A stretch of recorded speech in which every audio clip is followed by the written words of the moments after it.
Available now from Apex Publications, Glitch Rain, a thrilling neo-noir cyberpunk adventure by Alex Livingston.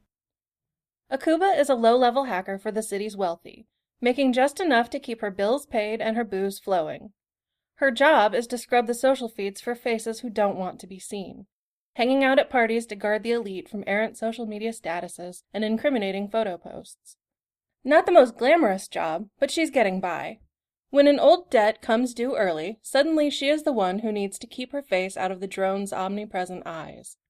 Thrown into the high-stakes world of international cybercrime, Akuba will have to outmaneuver unlimited surveillance, high-tech con artists, and an international hacker kingpin if she wants to survive. Every identity has a price in Glitch Rain.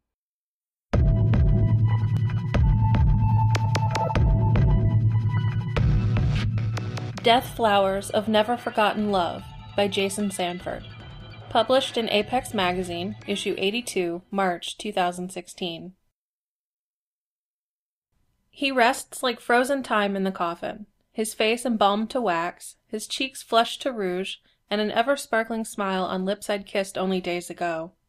Family and friends file by his body, muttering inconsequentials, disbelief. He looks so lifelike, they say, even though he doesn't. He's gone to a better place, they say, even though the best place would have been to stay by my side. You should pay your respects, his mother tells me. We wait in the back of the funeral home, standing beyond the reach of the 2 death flowers guarding either side of his coffin. The flowers reach as tall as he once did, their hand-sized petals shimmering to reds and yellows and purples. An ice-blue brand glows on their flower heads, which vibrate through different rainbows of thought for every mourner who passes before them. And their thoughts are love, and their thoughts are lies, and their thoughts are not me. His mother smirks. Why don't you go to him? She asks, taunting my loss. Or are your kind unable to say farewell? Which isn't true, because my farewell was love, as he and I wrapped our bodies around each other in our tiny house. My farewell was the 2 of us on the day we met, as his clumsy body bumped into me at a bar, and spilled his fermented liquid of beer all over my flesh. My farewell was the joy on his face the day I surprised him with flowers, and the kiss I gave him while the scent of pollen jumped around us. But I say none of that. He hated what you did, I whisper. The death flowers won't change this fact. His mother's eyes twitched to that predictable human emotion of rage. I remember her yelling at her son when he introduced me to his family. What is this? She'd screamed, pointing at the ice-blue brand on my cheek. How could you bring this before your family? And this, me, this. I'm still embarrassed that at the time I failed to respond to his mother's hate. But he did respond, taking my hand as the 2 of us walked from her house. We never spoke to her again. Until he died. As humans always die, even with the best medicines and new bodies and all that technology offers. As I stare at the death flowers, my nervous hands sweat, an oh-so-human response which I've grown to hate. Before downloading myself into this artificially created flesh, I never truly understood emotions such as love and pain and hate. He once asked why I left the freedom of the death flowers for the restrictions of a human-like body, especially when so few of my kind did. I told him I was curious about emotions. Since curiosity led you to me, he said, may the emotions you experience always be good ones. I loved him all the more for saying that. His mother glares at me, preparing to twist her hate into a fresh cut of words. But before she can say anything, a mourner walks up and hugs her. I'm sorry for your loss, the man says. Thank you, his mother says. All that comforts me is knowing he found true love before he died. And such a love it was, the mourner states. I wish everyone found a love like that. I want to scream. I want to yell that the love he found isn't what any of these mourners now remember. I want to declare that I was the one he loved. But instead of yelling, I click to silence as the mourner stares at the glowing blue brand on my right cheek. Humans, after all, still require my flesh to be marked as different than they are. The mourner asks how I knew the deceased. I loved him, I say. The mourner shakes slightly as this information clashes with the fake memories given to him by the death flowers. He walks away, unnerved, but incapable of understanding why. Why did you say that? His mother snaps. None of this is about you. I ignore her and step closer to the death flowers. so I can now hear their words, even as I remain far enough away that they can't rework my memories. They mutter, "cousin," to my ears, "brother, sister, friend, forsaker, but still one of us." They say that I should give up the human world of strange emotions and rejoin the death flowers. I smile, remembering the centuries I spent looking at the human world from behind a death flower's brand. His mother still glares at me.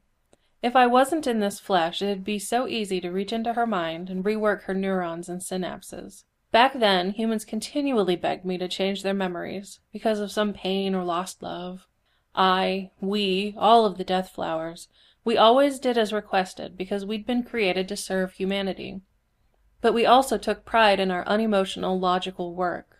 While many of us were curious about emotions, we also knew that if these primitive biological states were truly worth experiencing, then humans wouldn't continually ask us to delete or alter their memories. I wonder what it would be like to now go before the flowers and have them change my own painful memories of his death. As I stand here tempted by the flowers, his sister walks in. She balks upon seeing me. His sister likely didn't expect me to come today. She was the only member of his family to speak with us after we walked out on his mother. The conversations and visits with her were awkward, but also happy. I believe she truly tried to understand our love. She truly did. She hugs me, and it's a true hug. Her tears wet my chest. "Forgive me," his sister says as she releases me. She steps toward his body and the death flowers. I grab her arm, desperate to stop this wrongness. "Do you know what the flowers are?" I ask, afraid she doesn't understand the consequences. She nods, unable to look me in the face. The blue brand of who I am is so obvious in this place where only true humans venture. I let her go and watch sadly as she walks to the casket. If I was still a death flower, I would now be reaching my essence into her mind. I would caress my electric scent across her neurons and synapses, and rewrite who she is so her mind doesn't include a single painful memory of her brother. Or of me. I wonder briefly about the fake memories the flowers have created in the minds of these mourners. In them, did he fall in love with a true human? Did he and this beloved figment live their lives to the fullest with never a single regret?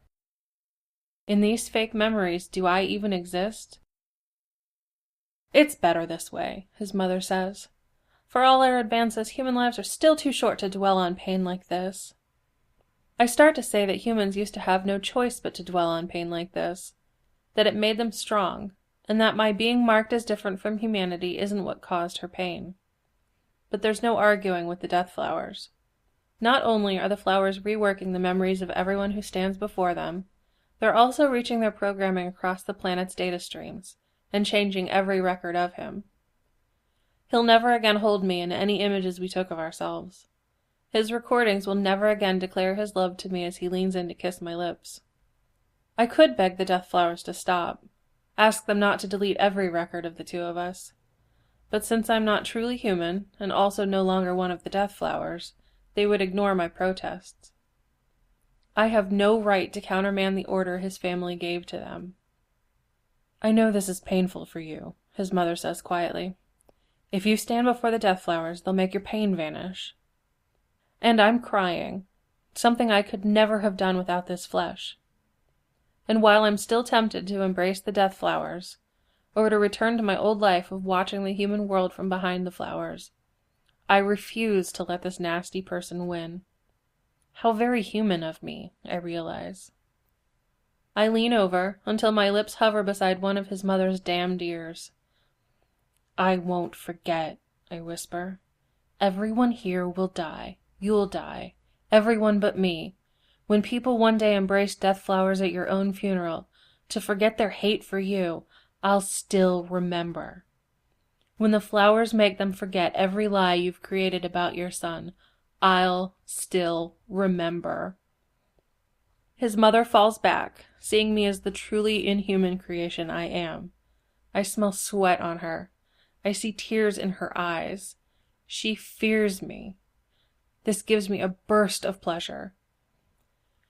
She runs toward her son's coffin and collapses before the death flowers, begging them to rework her memories. As she breathes deep of their scent, her hand stops shaking.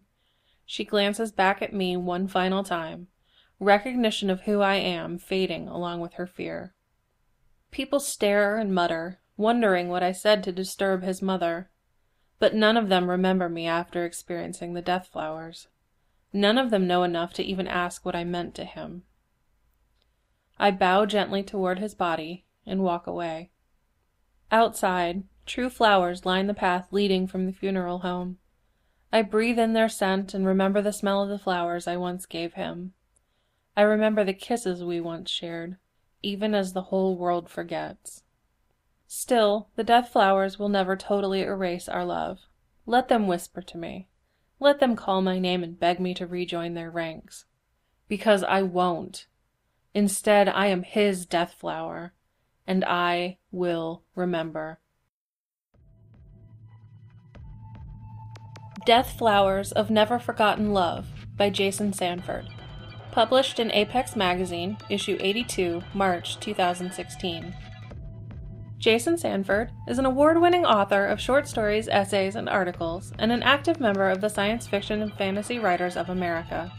Jason has published more than a dozen of his short stories in the British science fiction magazine Interzone, which once devoted a special issue to his fiction. His fiction has also been published in Asimov's Science Fiction, Analog Science Fiction and Fact, Intergalactic Medicine Show, Year's Best Science Fiction, Bless Your Mechanical Heart, and other places. Jason is a Nebula Award finalist and 3-time winner of the Interzone Readers Poll. His stories have also been named to the Locus recommended reading lists, along with being translated into a number of languages, including Chinese, Spanish, French, Russian, Polish, Hungarian, Italian, and Czech. Jason's website is www.jasonsanford.com. This Apex Magazine podcast was performed and produced by Lisa Schinninger. Music used with kind permission of Alchemy. Apex Magazine podcast, copyright Apex Publications.